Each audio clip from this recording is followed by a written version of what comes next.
Monsieur le président, monsieur le ministre, madame et monsieur le rapporteur, madame la présidente de la commission, mes chers collègues, le président de la République a mis au cœur de son projet une ambition forte, atteindre le plein emploi d'ici 2027. Cet objectif doit nous rassembler au-delà de nos sensibilités politiques et de nos appartenances partisanes. Atteindre le plein emploi, c'est permettre à chaque jeune de trouver sa place dans la société, quelle que soit son origine sociale. C'est valoriser le travail, la création, les compétences et récompenser toujours les efforts.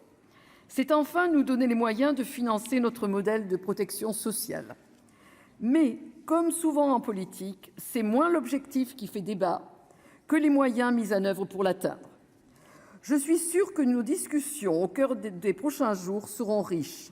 Je souhaite aussi qu'elles tiennent compte de la réalité et singulièrement du travail accompli depuis 2017. Il y a 5 ans, on se demandait encore comment lutter contre le chômage de masse qui sévissait dans des décennies dans notre pays, depuis des décennies. Désormais, nous entrevoyons l'espoir de vaincre pour de bon.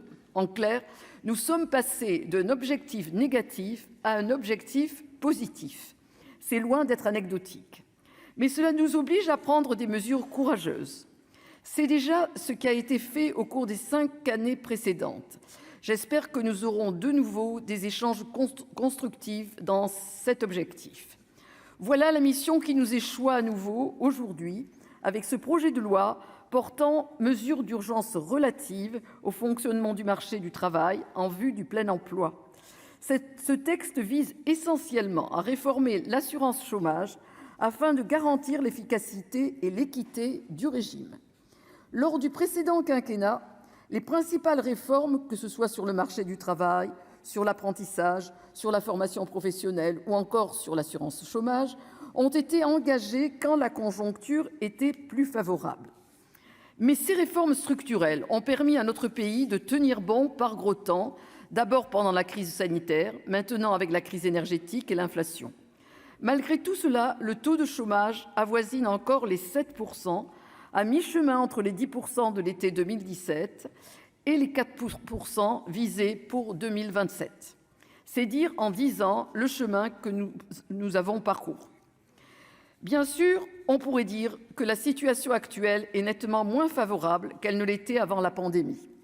Et pourtant, grâce aux réformes dont j'ai parlé et grâce aux mesures d'urgence et au plan de relance, le marché du travail est très tendu, ce qui profite aux travailleurs. Malgré la situation, leur pouvoir de négociation est bien réel.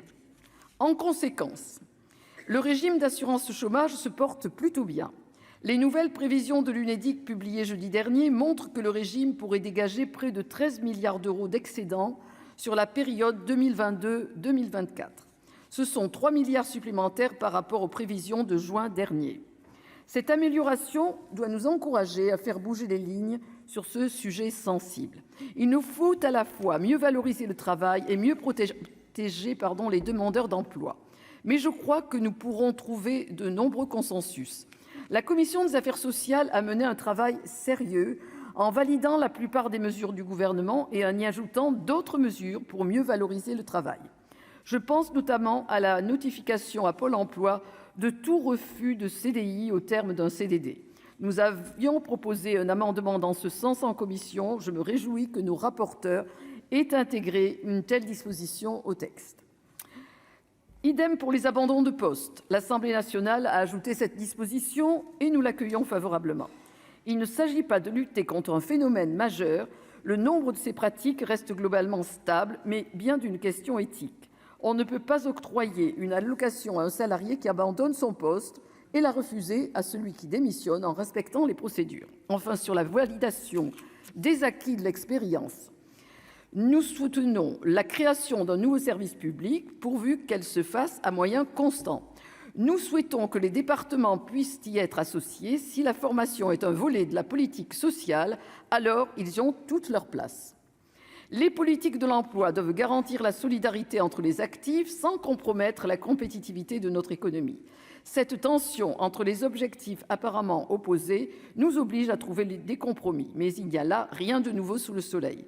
C'est le propre du dialogue social que de trouver des compromis en responsabilité. Pour conclure, Je souhaite évoquer le rôle des partenaires sociaux dans le régime d'assurance chômage. La commission a souhaité accélérer le retour au paritarisme de gestion. C'est une question de fond à laquelle nous allons répondre. Le groupe Les Indépendants est favorable au dialogue social, mais nous sommes aussi attachés à pouvoir réformer le régime afin d'en préserver l'équilibre financier. Je vous remercie. Si, et la parole est à